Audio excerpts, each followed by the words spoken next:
everybody, and welcome to another Vassals of Kingsgrave podcast on Tolkien's amazing Lord of the Rings and all his associated works, so lots of spoilers, be warned. As we have reached, well, more than halfway in our book-by-book podcast, we thought we would take a break and just recap some of the amazing responses we've had on the forums at a podcast of Ice and Fire. We've had forum members such as Beric175 and Varley really, coming up with some amazing Tolkien lore and provoking some good discussions. So we thought it would be good to, go back through that and have a chat about it. So joining me today, we have WhiteRaven. Hello. Brett on the forums. Or WhiteRaven on the forums. Brett on the podcast. It's always a bad sign when you confuse real life and your avatar, isn't it? We also have Amanda. Amanda, MiddleCyclone on the forums. And we have absurdly early in the morning from New Zealand, Tanja. Hi, I'm Scilens on the forums. Okay, so it's great you're all here, and maybe I think Peter and or Shane might join later on. So the first one we did was on book 1 of the Fellowship of the Rings, and one of the first comments that came up from Beric was that we had this discussion about the ring wraiths, and I had, commented that I thought they were pretty sucky and not very scary. And we were like, why is this? Yeah, anyway, so Beric made the point. He says, my guess as to the strength of the ring wraiths is that Sauron is gathering his forces, so they would obviously not want to show their full strength because it's not the right time. So I'm wondering what people think of that as an excuse. I always thought they were really scary, but then again, I read the books when I was 8, so... But when you watch the movies, though, they do look pretty crap. I mean, all they can do is sniff hobbits, and if the hobbits hide under the roots of a tree, they don't really have much power to sort of see through that. They might just be trying not to make a big stink. If they can just, stealthily get the rings without people realizing that they're out and about doing things, like flying under the radar of, luminaries like Gandalf, they can just, get their thing done, get Sauron's power more secured, and then just, keep it moving. But okay, so they're kind of efficient bureaucrats. I see that. And then the next big discussion we all had, obviously, with book 1 is Tom Bombadil, which is, does it just distract from the main plot getting going, and what is the point of Tom Bombadil? And Beric175 also had a good point where he said that, it was good to have the book grounded in stuff that existed before Sauron or before the quest, and to show that there are these elemental things that continue a sort of wider evil. So I've come around to the idea that that's quite a nice idea. But any other thoughts? All sorts of things oh hey. So you stopped eating your moose, Peter? Nah, I haven't gotten my moose yet, but there's also other things like Caradoras, the mountain that's sort of sentient as well, and you got the nameless things gnawing at the roots of the world underneath Moria and all those sorts of things. I'm not sure if those are referred to in the Silmarillion, but evidently a lot of those older evils than Sauron around still. Yeah, I agree. I think the problem is that things like the evils at Caradras and Shelob are woven into the plot, whereas Tom Bombadil just seems to hold it up. And while we're on Tom Bombadil, I will fast forward through the comments to something that Peter brought up, which is that Tom Bombadil potentially had his wicked way with Goldberry. And even on the show notes to this, was it WhiteRaven or was it MiddleCyclone? So it was like, what? So, Peter, do you want to just explain the background to that? Because that's obviously caused a lot of consternation. Well, this is actually something I heard on the Tolkien Professor podcast. He mentioned it, sort of dismissed it as well, but this is from the Adventures of Tom Bombadil. I guess this is a children's book that Tolkien wrote. I mean, I guess the whole idea of Tom Bombadil came about from a story that Tolkien used to tell to his kids, and this is like a printed version of that, I guess. So there's the passage that Tom Bombadil sort of just... Well, since Goldberry is sort of like a water nymph, she tried to drown Tom like they usually do in stories, and but Tom didn't get drowned, and he just sort of wrestled Goldberry out of the stream and carried her off to be his wife, I guess. So I think you posted the quote from the song in the forums, and I think the key line is, he caught her, held her fast, water rats went scuttering, etc., etc. And he says, you shall come under hill, never mind your mother, in her deep weedy pool. There you'll find no lover. But it's the he caught her, held her fast bit, which I suppose is a bit dodge. And actually, while we're on controversies that Peter has raised, aka Shellfish, the Golem... it's the Golem eats babies line. So there is textual evidence for this, right? I think so. There's totally textual evidence for Golem eating babies. Yeah. Back to the thing with Goldberry, and it's strange that people always wonder, what's Tom Bombadil? What's he doing there? But nobody really asks many questions about Goldberry. She's just, like, accepted. That's true. In the classic Tolkien way where, like, women are always just appendages to men, I guess. No, but seriously, like, it's not a story in which there are many women who aren't there just as convenient sidekicks. More powerful sidekicks, though. Well, Galadriel, I suppose, being the exception, because she was. Luthien and Melian, they're all more powerful, but they are kind of, not sidekicks, I wouldn't say, but I don't know, it's kind of like the Green Hornet, where the other guy does all the work. One thing that always bothered me was that Eowyn is so awesome and amazing and a fighter and everything, and then in the end she just settles down and marries Faramir and then stops being awesome, pretty much. Although we don't really know what happens, do we, to Faramir and Eowyn? They just sort of live happily ever after, but for all we know, she's off guarding the southern borders. I don't know. No, she became like a nurse. Really? I thought it. Yeah. That's somewhere that she gave up being a shield maid. Did she? I think. Shit. Okay, I haven't got that far in my research. I think it might be in your chapter coming up. Yeah, it is in your chapter. In my chapter? Yeah, it's in the Houses of Healing. Oh, Jesus, okay. I need to get on with the reread. That's depressing. Okay, but we buy the theory then that Tom... Like, this is like the Supreme Court, not of Westeros, but of Middle-earth. Do we buy that Tom Bombadil's basically a kidnapping rapist? Is that what we're going for? It doesn't seem like Tolkien to write something like that. Like, it doesn't seem... I don't know. He's a kidnapping racist with good PR. Yeah. Exactly. If you wear a jaunty jacket and sing merry songs, people will forgive you almost everything, apparently. And yeah, I think it's pretty uncontroversial that Gollum eats babies, right? Yeah. I mean, we'll find out. Okay. The next thing that I guess got a bit of discussion on the forums was we talked a bit about the whole relationship between Sam and Frodo and Nadia being very creeped out by it. And I think there was maybe, not a misunderstanding, but there were different things that people are creeped out by. So some people think it's a very homosocial relationship, and other people are freaked out because it seems like a very class-ridden relationship. And in Nadia's mind in particular, she said it was almost like a slavishly obedient relationship, which I thought was quite interesting. I don't know what people think about that. I've always been quite a big defender, actually, of Sam Frodo. I just think it's really touching, and people just aren't used to seeing that kind of friendship expressed openly and without any kind of irony.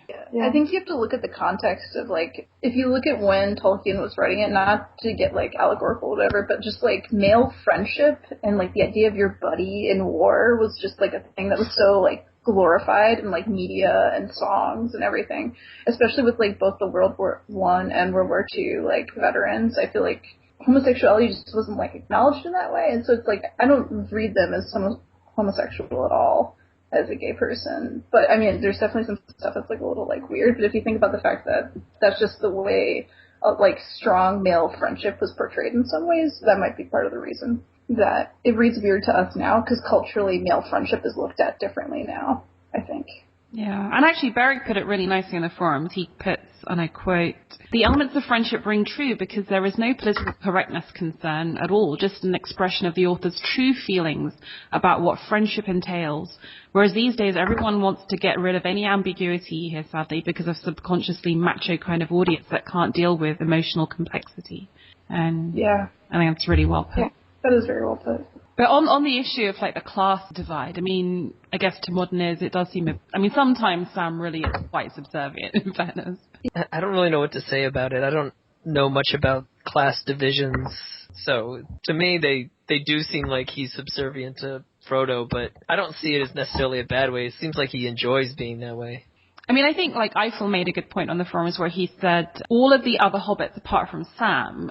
the ones that are in the Fellowship are basically kind of Shire equivalent of aristocrats, whereas Sam is like the gardener. So he would want to show, I think, some division between the two sets. He did. Yeah, because like Merry is considered Frodo's best friend, but you'd think after reading the book that Sam would have been his best friend. But he was just his gardener. You'd wonder why Gandalf wouldn't want to send Merry with Frodo to be his honest companion, I guess. Well, maybe Gandalf didn't know about Merry and Sam happened to be there. Yeah, true. Sam always happens to be overhearing shit at opportune moments, so... Oh, he was spying on him, that's why. Yeah, both when he was spying on Gandalf and Frodo in the Shire and at the Council of Elrond. So he's like a nosy... He's a little bit Sackville Bagginsy in some ways, Sam. Oh, yeah. They had like a conspiracy, though. Him and Merry and Pippin were all spying on him. Yeah, definitely. But I don't know how much of it's conscious on the part of Tolkien or, you know, Lord Manderley made the good point that it's probably quite ingrained, the class prejudice at the time at which he's writing. And I think the point that I was trying to make is that if Tolkien has a little bit of class, kind of he's a bit patronizing towards Sam, I think it's more forgivable here because it's all the context of when it was written. I find the Downton Abbey thing far more appalling because it really is sort of kind of from a modern perspective looking back at the past and saying, oh, wasn't this a wonderful time when you could tug your forelock and be a servant to some wonderful noble? I find that far more problematic. Is Ted on the podcast? Is Eddie on? Hello. Hey! We're just going through some of the comments on the previous episodes and seeing like what we think of them. The next subject on book 1 was there's lots of chat about Glorfindel, because I think I was having this point about why doesn't Elrond send Glorfindel on the quest because he's awesome. But we came to the conclusion, I think, that it's a different Glorfindel than the one that killed the Balrog in Gondolin. It's the same one. I don't think it's the same. I think it's the same one. It was Tolkien, he like said it in a letter later, like an interview or something later on, that he was reincarnated and brought back. It's not in any of the official text, but like Brett said, it's in a letter somewhere, and most fans think it's cool enough to like consider it canon, so they do, but some people don't agree, I guess. Oh, so it's a reincarnated Glorfindel. Is that the... Yeah, elves can reincarnate their bodies, but he's the only one who's died and come back to Middle-earth. Which also sounds kick-ass, and I just still don't quite get why he wasn't sent on the quest in that case. Probably because Elrond was too scared. Don't want to send their best fighter off. Okay, he did send his sons. Yeah. But Beren and Luthien came back, right? They came back from the halls of Mandos. Luthien didn't die, though. She just went there to get Beren back, if I remember correctly. But Beren died back, so yeah. Okay. And then there was, I think, some like discussion about what exactly is Valinor and what is it like how should we conceive of Valinor? And Bali had made the point that it's almost like a kind of Zion where the elves in Middle-earth are exiles and suffer the hurts and pains of mortal lands and live in this diaspora. Elves aren't really going to Valinor. They're going to Elvenhome, which is like connected to Valinor, but they don't actually live in Valinor. That's where the Ainur live, the Valar. Ah, okay. Who are the gods, basically. Yeah. Kind of. Like sub-gods to but the one god. But is it the Valar who send the Maiar, like Gandalf, to Middle-earth to help out? Yes. Yes. Okay. Cool. I'm learning so much. Yay. Oh, yeah, and then Is Winter Coming was a bit upset as all our Children of Hurin hate. I think it would be good if anyone here has read Children of Hurin and would recommend or not recommend it to someone like me who hasn't. Like, should someone read it like me? I love Lord of the Rings, but is it really a tough read, or is it worth having a go at? Did you read the Silmarillion? I tried. Then I read it. I would say it's easier to read than the Silmarillion, but not quite Tolkien. Like, not quite these Tolkien works, if that makes sense. Okay. I haven't read it either, Bina, so don't feel bad. I've been meaning to. Lord Manderley called it like the Wikipedia of like lore, which is probably not good. Anything else on book 1? I'm trying to think. I think the big discussion there was really Glorfindel and whether the whole Sam and Frodo relationship. Okay, so on to book 2. Oh my goodness, so this was a big one. Does the Balrog have wings? Who wants to, you want to start with a poll? Who wants to say he does have wings? Let's get a debate going. Who's defending the wingness of the Balrog? Why not? I mean, it says he has wings. I mean, there might be wings that he just can't fly. I mean, they might be just for show, like a peacock or something. What does every Balrog in the Silmarillion, and that we know of, died from falling from a great height? Yeah. Yeah, but a peacock can die from falling from a great height too. So can a penguin. They don't really have wings. Those are like flippers or like... They're birds, they're wings. There's that scene in some battle or something where where a lot of Balrogs just come flying. Mm. I don't remember where that's from. I don't know if it's in Moria, because that one really doesn't fly. Well, I Maybe think it's not flying. heard on the Tolkien Professor podcast that one of the reasons he listed that why they don't have wings was that, like, the eagles used to live on a mountain right next to Morgoth's lair, like, because they knew that he couldn't touch them there because he had no flying forces until he met the dragons. So I guess that might be. I haven't read the Silmarillion, so it doesn't really mean much to me. But I don't know who the Lord of the Eagles was then. I could argue for not having wings. The Balrog falls. They break the bridge, and the Balrog just falls like a dead weight, and then takes Gandalf with him. Like, if he could fly, he would just flap his wings and not fall. Okay. Like the penguin argument, penguin would fall from the bridge as well, but it would still have wings because it's a bird. Okay, so here's the Beric 1/5 argument. He said, I actually think Balrogs have wings because in the Silmarillion, when Morgoth fights with Ungoliant after they destroyed the two trees of Valinor and stole the Silmaril, Morgoth screams so loudly that it wakes the Balrogs in the mountains, and they arrive to drive Ungoliant away, that they would not have been able to arrive there as fast had they not had wings, and they might not have been able to find them otherwise because it would have been possible to find them had they been able to fly. Although it is true that both Balrogs, of whose death we know, died by falling down somewhere. Oh, but there's different arguments there, because the question whether Balrogs have wings or not is not the same question as whether they can fly or not. True. Because I personally think they can definitely fly, because there's a couple of quotes. I posted one as well, it's from the appendix. It says, thus the dwarves roused from sleep a thing of terror that, flying from Thangorodrim, had lain hidden at the foundations of the earth since the coming of the host of the west, the Balrog of Mordor. I think there's enough quotes that show that Balrogs can fly. I don't know what that was the one in Moria, because that one really didn't do very well. What were Gandalf's last words before he fell down the hole? I think he said, fly, you fools. So Tolkien is using the term fly as in to run away fucking quickly. Yeah. Yeah, but it's different when you tell people to fly than when you tell animals. Like, when you tell something with wings to fly. No? One thing I thought of when you said that you thought that they could fly, but they didn't necessarily have wings. I thought about how much of a physical creature is a Balrog? Isn't it like a spirit of fire or something like that? So does it necessarily even have a physical form that would necessarily have wings? I mean, it could be like just weightless, basically. I feel like a lot of this, it doesn't really matter to me. Like, then why is that you want a 3-hour podcast about? Look. Oh, no. I mean, the fact that if Balrog did or did not have wings doesn't really matter to me. I mean, Ungoliant, if she was a Maiar like a Balrog, she was a spider. Why'd she choose a spider? Why wouldn't a Balrog just choose to be an eagle? It doesn't really matter to me, I guess, whether or not they had wings or they could fly or not.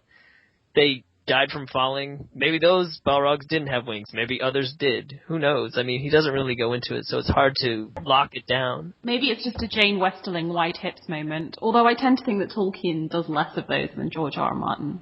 But I feel like if Balrogs had wings, why would you write that the shadow extended like wings instead of just saying that he had wings? Does that make sense? Am I making sense? Yeah. Yeah. That's why I don't really think it matters. But it does bug me in a book that's so meticulous about stuff making sense, that if they do have wings and they can fly, why doesn't he frickin' fly when he's one-to-one with Gandalf? Yeah. Maybe you fight. I tend to think Tolkien's not going to write something retarded, so I tend to think, therefore, that they can't fly. I mean, that's my backward induction reason why I don't think they can fly. So I just all the lore masters stand in dumb silence at Bina's idiocy. There's so many passages where it says they fly. So like I don't know what's up with that one. Maybe it doesn't. Maybe it's just Jane Westerling's wide hips. I don't know. I mean, maybe Gandalf. Maybe Gandalf is distracting it or something. Maybe the cave is too small for his wings to spread. Not to get like super technical. I don't think it is. But it's a Balrog. It's a spiritual Balrog fire spirit constrained by logistical shit like the width of the opening to the cave. Any more thoughts on the Balrog? Or do we leave that as undecided by the quarter of Middle-earth? Okay. We then got into this massive amount of feedback on what is the coolest sword name in Tolkien and then in kind of fantasy in general. And there was a lot of chat. We ended up putting a poll up, and the swords that won the poll were Excalibur and Dark Sister. So therefore, nothing got into the top 2 from Tolkien. What's so exciting about Dark Sister? I don't know. I'm not impressed by that. I think maybe the person who wields Dark Sister is more impressive than the name of the sword. That's cheating. Okay. And as I pointed out to people, like Excalibur just means cut steel. It's like not an exciting name of itself. But Beric175 was making the case that I don't know how you pronounce this, Anglachel? Iron of the Flaming Anglachel. Iron of the Flaming Star in Cinderin. That does sound pretty awesome. Is that Turinbar's sword? King Thingol's sword, and survived the fall of Doriath and was later wielded by Turinbar, who would use it to slay Glaurung the Golden. I think Beleg actually had it. It was another elf in the Silmarillion. I think he got it from, maybe I'm incorrect, but I think he got it from Thingol, and then Turin stabbed Beleg with it. Not quite sure about that. No, it's definitely like that. Beleg took it when he went to rescue Turin, but Beleg definitely had it, and then Turin got it from him. And somebody, I think Melian told him not to take it because it had like a dark heart in it or something, and then he took it, and Turin ended up stabbing Beleg thinking he was somebody else, and then Turin kept it. Yeah. And then he ended up... And the sword talks. Yeah. It judges him. What do you mean it's not cool? I mean, they just deal with it. Well, they haven't earned it in any way. They're just like, oh, else we just do everything better by default. Well, they actually got to learn from one of the Valar who was great at making things. So they kind of had a different... Well, the dwarves might have too, because he created them. I think with the Silmarillion, you just got to keep in mind that it's the elves writing from the elf perspective. Just sometimes. It's just like, it's people talking to elves, getting how elves feel about things. And so they're going to be like, we were so great at this stuff. Oh man, Feanor, what? That guy. Yeah, it's sad that the elves that lived in Valinor created weapons. It's like, what the hell do you need these for? You got the Valar all around you, and now you're creating weapons? What are they for other than to kill other elves? I guess it's not fair, because you only really hear about the ones that do something great or terrible. So you don't get, like, Farmer Elf just out there in the fields working away, wondering why Galadriel doesn't give him a hand. I think basically the feeling can be summed up by Inkaz Rain, who wrote, Shellfish, I am totally on board with you. I hate elves, capitalized. They are snooty and nasty. I can't stand how they're responsible for the potential destruction of Middle-earth by Sauron is so frequently. Whatevs, we're off to our sparkly, beautiful eternal lands. Good luck with the magical evil dictator. Or not, we don't actually care. They do actually help. And then she put, same goes to the bloody Dunedain. Ooh, we're descended from elves. We have automatic awesome points. But they do help. I won't say they don't help, because they, like, take care of the north while everybody else takes care of the south. And the Dunedain do come down and help in the war. About 50 of them. Yeah, that's all that's left. They've been trying so hard up north. Yeah, they only come to, like, install their king. Yeah. Usurp the throne, actually. No, it's his throne. Yeah. Well, no, it's not actually. I mean, he's not like a direct descendant of the King of Gondor. He's not in that line necessarily, but he is in the line of the Númenórean kings. Yeah, but aren't the Gondorians as well? Because, I mean, they just, after the Kingsgrave, they just decided not to elect another king because they thought it would lead to more civil war, but it is the line of the Gondorian kings that is still in the Gondorian people, but it's just been dwindled and mixed. Yeah. Which actually brings us into, there was a whole discussion on the forums about exactly what was the nature of the antipathy between Gondor and Rohan, and do the Gondorians look down on Rohan, and if so, why? And well, the Númenóreans were kind of imperialists. And they, colonial imperialists that were just like, let's leave our islands just sank into the ocean. Womp womp. For the ones that were like less shitty, let's just go install our own little kingdom. Let's go bother Haradrim. Let's just keep causing trouble. Oh no, why does everyone hate us? But so my question is, how much the average Gondorian, so like a Faramiri type, well maybe he's not average, your average Gondorian, How much Númenórean blood does he still have? And does it vary? Like, would Prince Imrahil still have, would he be more kind of high Gondorian than the average? I don't know how it works. Yeah, I think he is, and it's sort of said that Denethor is kind of like an exception, that he sort of has more of the blood or the sort of presence of a Númenórean than his fathers have. Like, said that Pippin says that he seemed more like Aragorn than Boromir to him. And I guess that he looks more like a wizard than Gandalf does. Yeah. I thought that went for Faramir as well. Faramir has like Gandalf-y type elements, doesn't he? Isn't Prince Imrahil, isn't Prince Imrahil the most awesome character that they don't go into? Totally agreed. I want like a Duncan Egg book just about. I was actually quite disappointed they didn't have a guy who looked like him in the film. But we never see him to know his douchey side. Maybe if we got to know him, he'd just turn out to have feet of clay. He's Ramsay Snow. Elf-blood. He's Ramsay Snow? Oh, God. No, he's not. We don't know. Ramsay Snow was a good warrior, apparently. Well, in his own way. Ramsay Snow's not a good warrior, is he, in Song of Ice and Fire? We've got no evidence of that. He's a good fighter, but not necessarily in like a knightly way. No, he's like a brute. I mean, was it Bruce who said that he uses a sword like a butcher's cleaver or something like that? Yeah. He has no skill, he just has like savagery and brutality. But he wasn't a bad fighter, he just had a different style. And we digress. And we could digress. Okay, so other comments on this episode. I think there was a lot of appreciation for Shellfish's phrase about getting stabbed with new and exotic things, which I feel has become a running joke. And I think that was kind of it on book 2. So then, on to book 3. Okay, so the first bit of discussion on book 3 was, I think we talked a little bit about what was the correct point at which to split the 2 books, and the pros and cons of having Boromir's death in book 3 rather than as a climax to Fellowship of the Rings. And I think Beric was definitely on the argument that it should have finished book 2. But then how far of that is kind of influenced by the way it's handled in the movie, which is actually pretty powerful.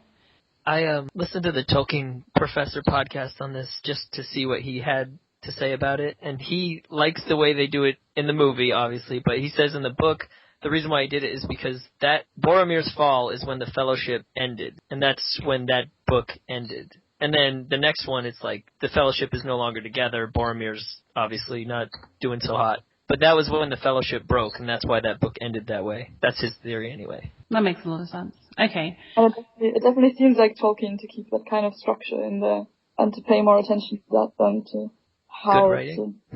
Yeah. Yeah. Yeah.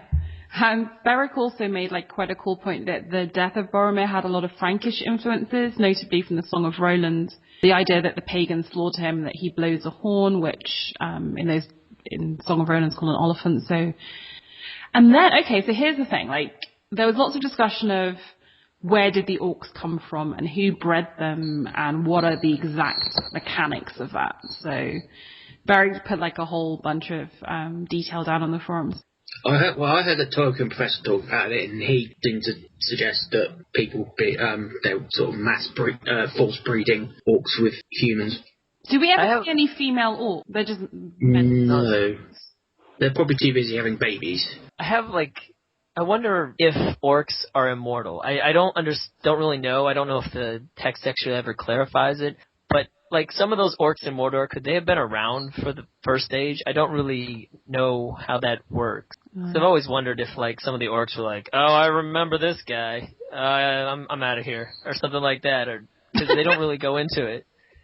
Very long memories, like in the Hobbit, they recognize the elven blades that they carry, the Orcrist and Glamdring, and I think they talk about some ancient events in like Cirith Ungol, some of them do, so they definitely have like very long memories, longer than you might expect from such a like barbaric culture. It also makes them far more, not intelligent is the wrong word, but sensible in the exact English meaning of that word. Because in the movies, like, the orcs come across as these kind of thuggish, petty, rather dumb things, but the idea of them being, in Tolkien, anything that's very long-lived, like the elves tends to be, have a very, like, deep and sensitive perspective to what's going on, and I guess the orcs must also fall into that category then, like, be perceptive about what's happening. They're not just dumb robo-warriors, is what I'm trying to say then, presumably. They're cowardly and they have mean ambition. in the sense that they want small, wicked, greedy things. Amanda, it sounds like you're talking through chainmail. No! The orcs just want, like, mean, greedy, small things as the people. I don't know that they're robo-warriors, but I feel like since Sauron has, like, the will to dominate, he can just, like, dominate them to do what he wants, so they'll, like, complain a lot while they're doing it, possibly.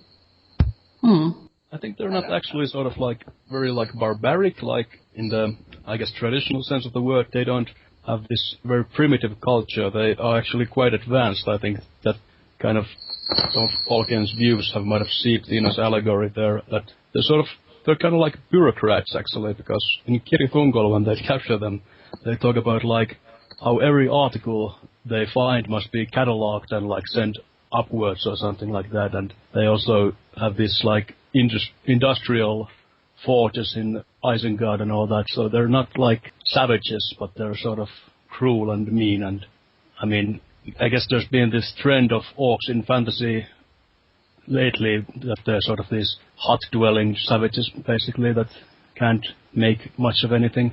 And I guess Tolkien's view wasn't quite the same. We should start up in this campaign. Orcs are people too.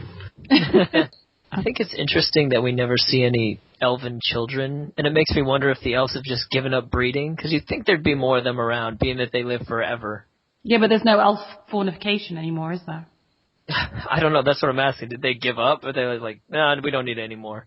Because orcs, they just sit there and breed and breed and breed. And if they live forever, that's why there's so goddamn many of them. I read somewhere that elves only choose to have children in times of peace and all of that. So maybe they just don't want to have kids when Sauron is around. Maybe. Ooh, okay. It's too dark a world to raise children in. I can see it. That is poor military planning. Like, oh, we might have to go to war. Let's not make any more people. So there's, like, no indication on the ages of the elves. Like, I get the impression that Arwen might be relatively younger than Elladan and Elrohir. But I guess when she met Aragorn, she was already pretty old by then. How old is Arwen meant to be then? It might say in the appendices with the whole Aragorn meeting her thing, but I don't remember. We'll wait for Beric to let us know. Okay, and then there were kind of three things going on the forums, like what was the origin of the orcs, what was the origin of the Uruk-hai, and what is the kind of nature of trolls. So on the Uruk-hai, that's a bit more clear-cut, isn't it? Because they were bred in, is it the Third Age? By sorry, Sauron. Arwen was 2,710 years old when she met Aragorn. Wow. There you go. Okay. Cradle robber. Cougar. Arwen was the original cougar. Okay, so there was some chat about Uruk-hai, who were created by Sauron. Are Azog and Bolg Uruk-hai, or are they orcs? They're orcs. I'm pretty sure they're orcs. Okay. It could be proto just a word for goblin or something like that. Yeah, orcs a word for goblin, right? Yeah, I mean, there are references to Uruks from Mordor before Saruman, but Saruman sort of bred the Uruk-hai, and they are half man, half orc. And they're shorter than orcs, aren't they? That's how you can tell them apart. No, they're taller than normal orcs, but they're shorter than men. Ah, okay. And then trolls.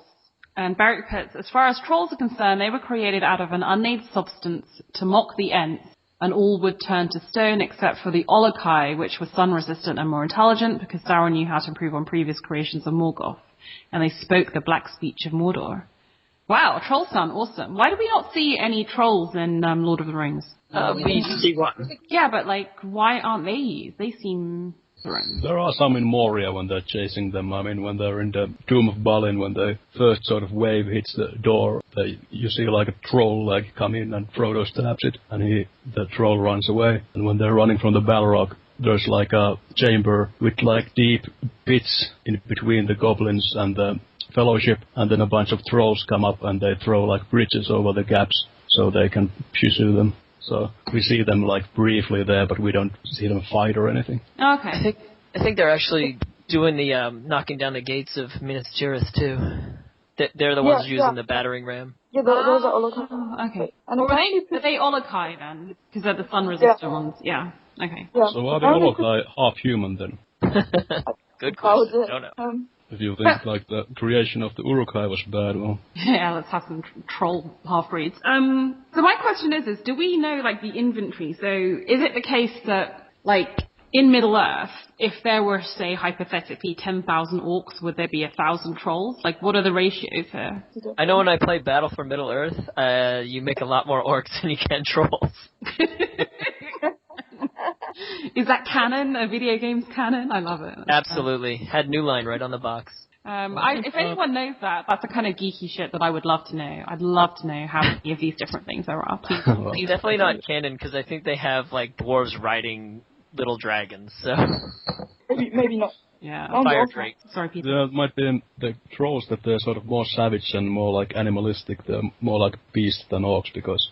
in the Hobbit, you see the trolls just sort of hanging out in the wilderness, like, and it isn't treated as that big of a deal. And in the Fellowship of the Ring, in the Shadow of the Past, Gandalf is talking about, like, trolls are abroad, armed with dreadful weapons, or something like that. So they aren't necessarily part of the armies at this point, so they're just sort of roaming about, I guess. Okay, so more like sort of wild creatures, uncorralled. Yeah, I guess they are sort of captured or not, or driven to war when the war comes. Okay. Just like the poor Easterlings. Okay, and then Beric did this like one point which I find really interesting. He said, it's interesting that in the war against Sauron in the Second Age during the Last Alliance, in the last chapter of the Silmarillion, apparently it says that all living creatures except the elves, and even individual creatures such as birds, fought on both sides, which would imply that there would have been some good orcs at some point, and indeed some good trolls, which implies that they can make like a moral choice on which side to fight. So they really aren't these dumb characters that just all blindly follow Saruman or Sauron. They follow him because they think he's going to win. But that makes them bright, right? Like, pick the side that's going to win. But it's just a level of intelligence and sort of moral choice that I just didn't assume they had, really. And in which case, why would Gandalf or someone not have gone off? I mean, you've got this huge mofo army. Why wouldn't Gandalf or someone try and ask them to switch sides, or some of them, persuade them to fight one side? Oh, that all happened in the East, and we don't read about it. Blue Lizards were trying to do that. But I feel like they were more focused on, like, the Haradrim and stuff. But I just feel like if orcs are moral creatures, then it's not as funny for, like, Legolas and Gimli to be, I've killed 23, I've killed 24. I mean, these aren't just, cannon fodder. They're real people who can make a choice. They are cannon fodder.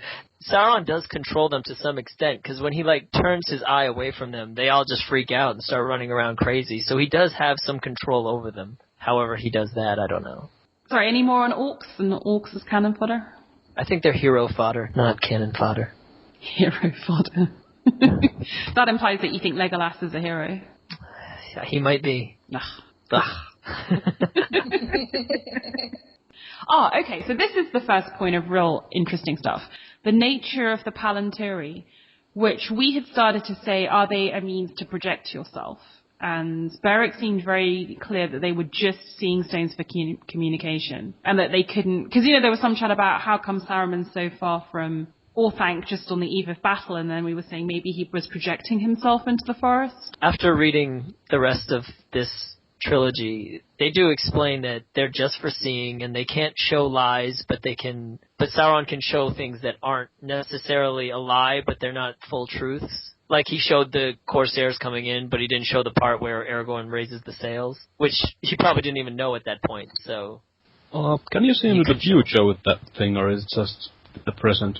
Because I guess they might be sort of interpreted as prophecies, like Pippin sees the tree, the white tree of Gondor and all that, but I guess it's always there, and I guess the ships could have been already moving at that point, but they don't really see into the future at any time, do they? Gandalf does talk about seeing into the past and trying to see Fëanor creating them, so I don't really know about the future past thing, but I know they don't project anything, they're just seeing stones. Sauron has sort of destroyed Denethor's mind, or depressed him so much, would he just have shown all his armies everywhere without showing anything good, or could he have shown Minas Tirith in ruins or something like that? I think he just showed his incredibly vast army, and then showed him the Corsairs of Umbar coming up the river, and Denethor they were already getting whooped, and he was worried. And in fairness to Denethor, I mean, we can discuss this in the next podcast, the odds are against him, and for him to despair at those odds is actually the rational conclusion. for people like, Aragorn and all those guys to see these terrible odds and think, fuck it, we're going to carry on anyway. I mean, that's the irrational response, isn't it? I mean, because time and again, the Fellowship are like, this is certain doom. We're riding to certain doom. I mean, that's not really the result of a healthy... But they ride there. They don't burn themselves. Like, oh, yeah. I mean, he does then go because... He just did nothing. He just decided, we're going to lose, so I'm just going to kill myself. It's like, just do something. This was after Rexy throwing his son's life away.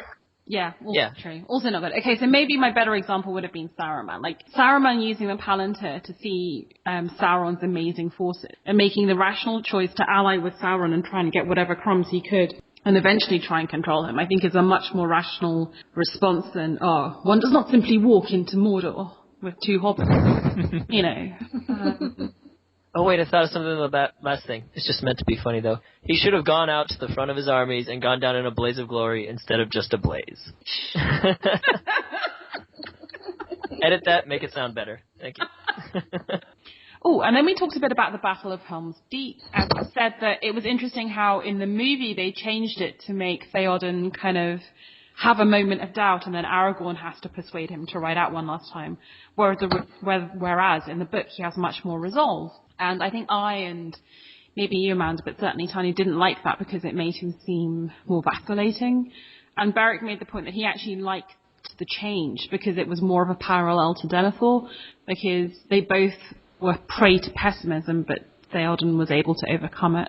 Yeah, I agree. Something I said earlier about also how Theoden and Treebeard both sort of just go to war from the first time they're asked, that they don't have to be persuaded at all, or that they don't have any doubts. I feel it's much more compelling that they actually do have doubts and sort of overcome them and have some character growth there. I think that's more interesting. It seems too easy if they just sort of go with Gandalf right away. I mean, the Treebeard stuff obviously was bad, but with Theoden I like it in the movies. Well, within the book, Aragorn walked up. He's like, hey, dude, look at the sword. And he's like, okay, we're following him. In the movie, he hadn't seen his sword, so he had to give him a pep talk. And then the other thing that got a bit of discussion in this part of the book was the voice of Saruman, and we'd had a bit of discussion about how would Theoden have been tempted by Saruman again if Éomer hadn't chipped in and sort of broken the trance. And I think there was a lot of agreement on the boards that basically Theoden might have been wavering until Éomer broke the spell, which I kind of agree with. It's strange you didn't do that in the film. Well, they don't show it in the film, do they? Really? In the extended edition, they do. Yeah, true.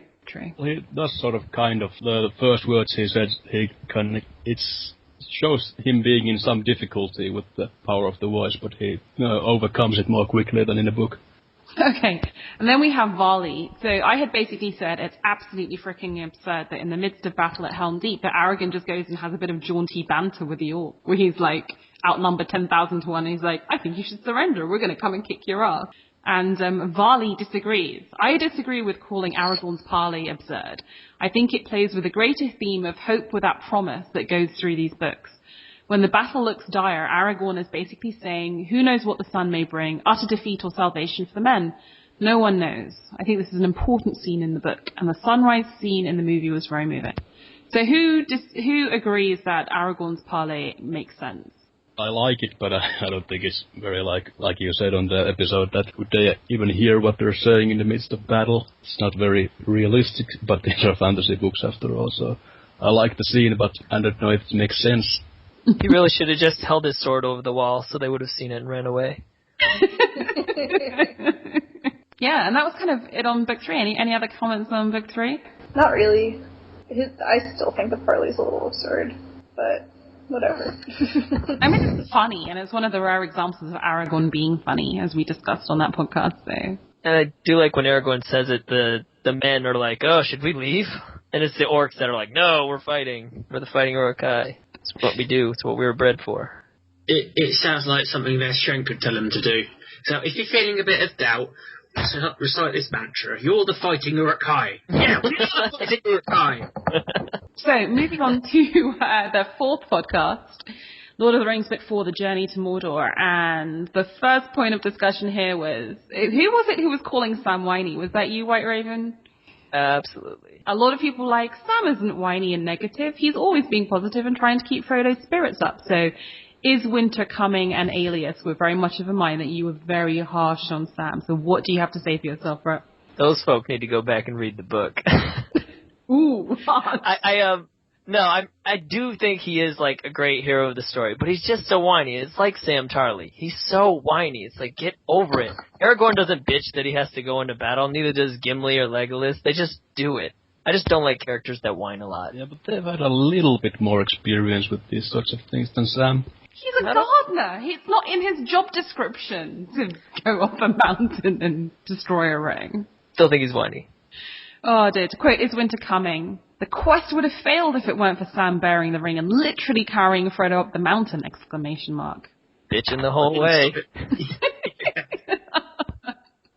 Okay, then Beric obviously came in with the lore, and okay, so we've had some discussion about what exactly is the magic in the Dead Marshes, and Beric says it's been left unexplained. So how do we feel about that? I don't mind ambiguous stuff.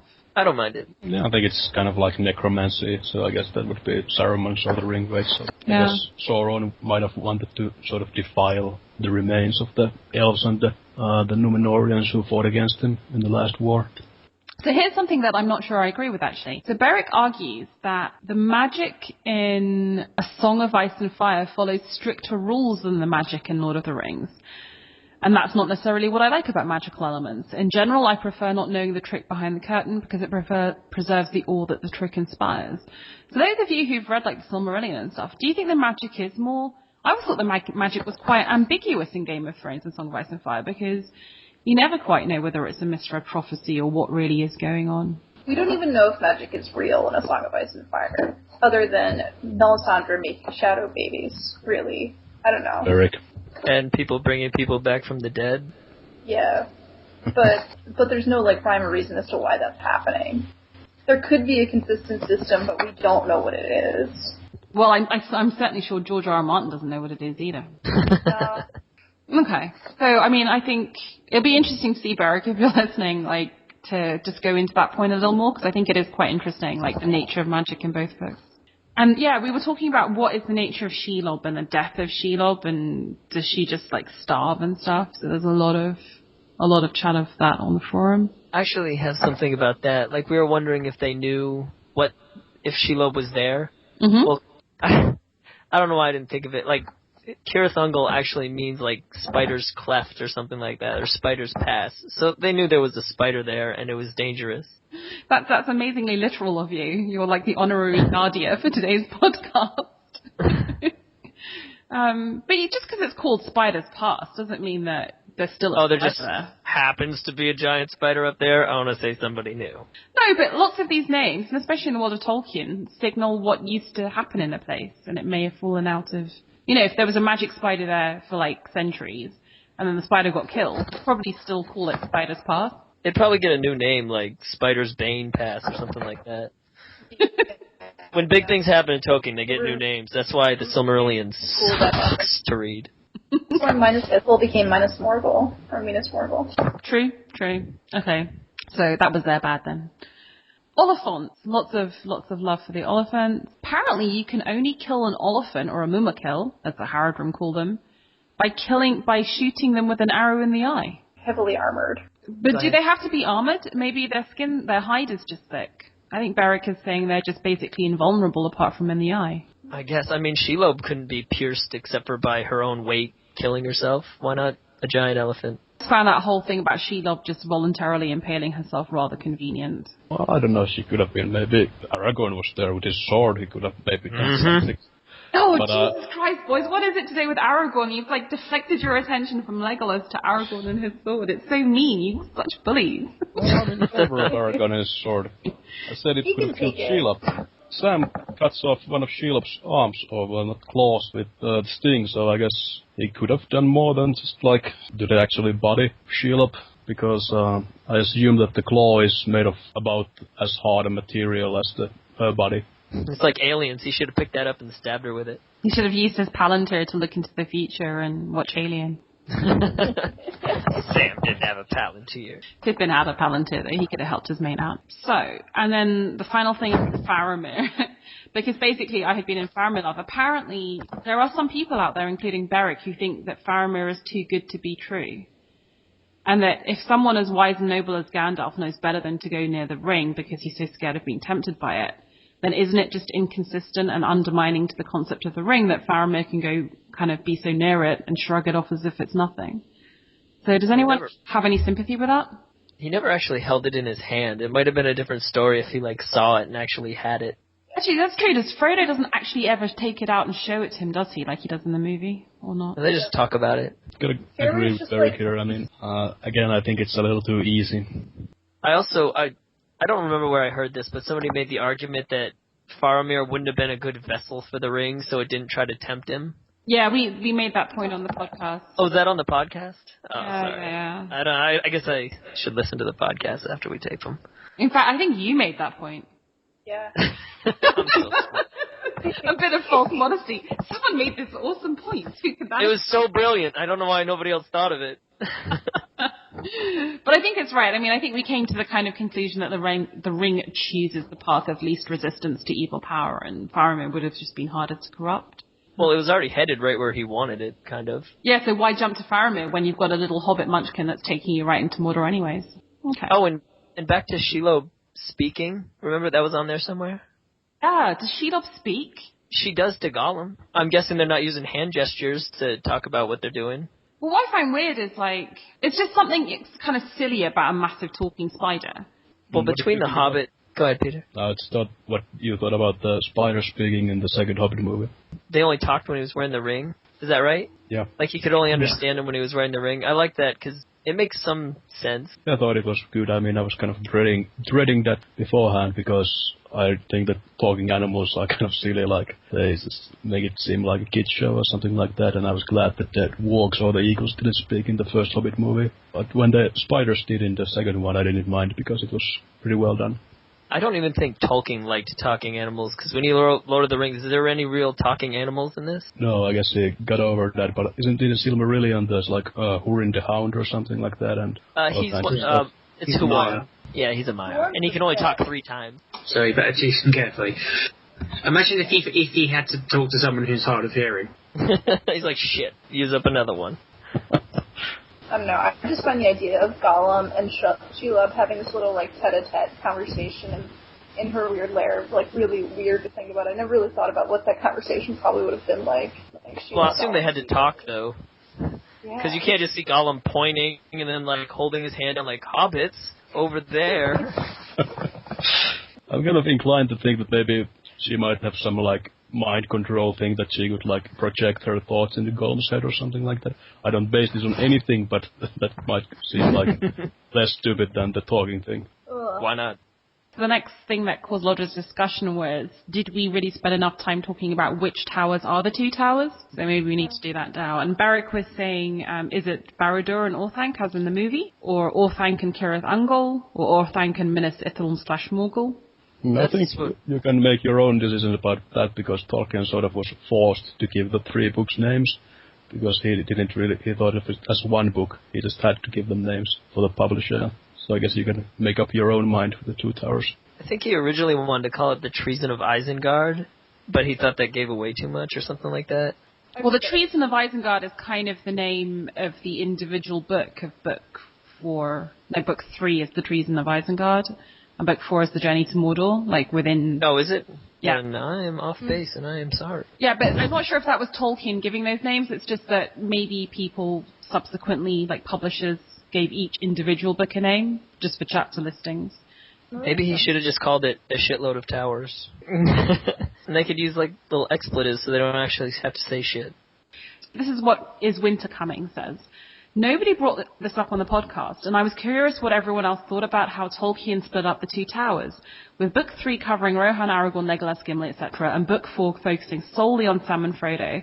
I think some of the negativity directed towards the Sam Frodo chapters is because they come after all of the events that have already happened in Rohan, and now you're going back to the events immediately after the Fellowship, and you feel like you're starting over again on the journey.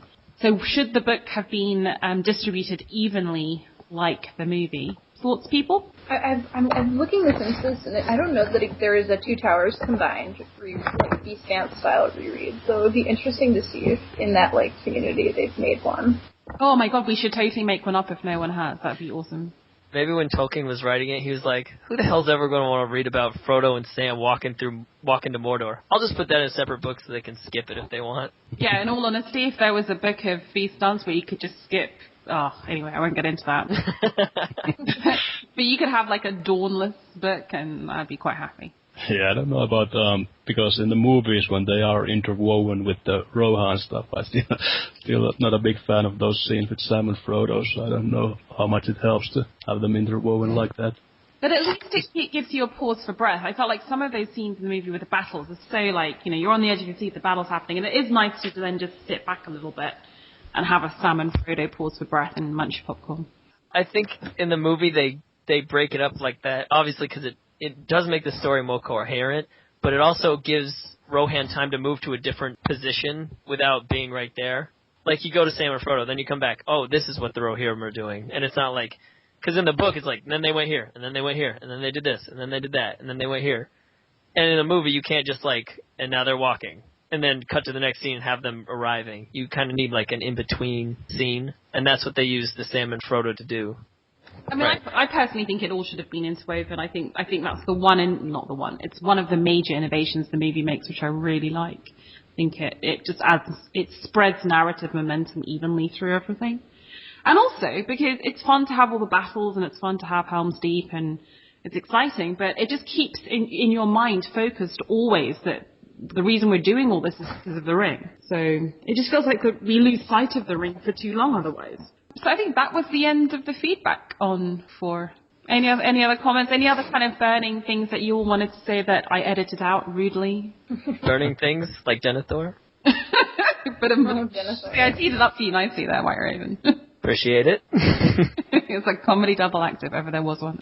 Well, I guess I could say that it's kind of a surprise and a positive surprise to see how this has sort of sprang up, this whole like Lord of the Rings VOK thing, because in the beginning we were planning to do just one episode, and now it's the 5th episode, or... We're doing an episode not even on a book. Yeah, and the response has been great as well, so thanks for commenting on the threads and keep doing it, I guess. I just felt that the quality of the response from people like Barrick and Varley and As Winter Coming and all the people who commented was just so detailed and supported by text that it deserved acknowledgement, and even if not like raising a point against it, just airing it on the podcast so that people who maybe listen to the podcast but haven't been on the forum should see the points that are being made, and also kind of a little bit of a kind of advertisement to sort of point them towards the forums, because there are good comments on there, and if you like your Tolkien lore, it's definitely worth checking out. So yeah, thank you to everybody who has responded, and thank you to all the various podcasters, not all of whom are here today, for taking part, because there is a lot of homework and there's a lot of preparation that goes into them, but I hope it's still fun for everyone to continue. So with that, I suppose it's a goodbye from the Vassals Kingsgrave. Have a great weekend. Bye. Bye. Bye. Yeah, I'm going to title my summary as, God damn it, Denethor, you had one job. Oh, hello. Love it. I can't wait for the moment for Amin to destroy our podcast because you hating on Dawn. I'm not editing out that I hate Dawn just to please Amin, because he's wrong. I might edit that. I keep trying to lure Barrick onto... I said, we're having this whole podcast episode that's just about talking about stuff that's posted. And even that couldn't get him on the podcast. I think he's secretly someone famous like Stephen Colbert, or maybe the Tolkien professor, and he doesn't want to out himself. Well, you cut out my sort of semi-psychotic thing about how it would have been funny if the Ents tore about Sauron. That wasn't in the podcast. I was kind of really hurt by that. Oh. They're included in this one. I really want to tell you I'm sorry. I could never let you go. After all that we've been through, I will make it up to you. I promise to. Elves or assholes?